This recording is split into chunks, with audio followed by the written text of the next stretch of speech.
bütünen gençlik kimliğini ayrıştıranlar gençlik üzerinde tek bir politika yürütüyor. Umutsuzluk, ümitsizlik, vazgeçmişlik ve geleceksizlik.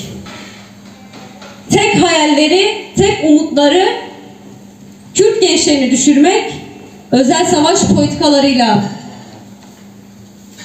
uzaklaştırmak, mücadeleden alıkoymak. Bugüne kadar nasıl ki özel savaş politikalarıyla başarılı olamadılarsa, Kürt gençliğini yenemedilerse, Kürt halkının öncülerini, fedailerini yenemedilerse, bugün yine özel savaş politikalarıyla, yürüttükleri kirli politikalarıyla Kürt gençliğini düşüremeyecekler.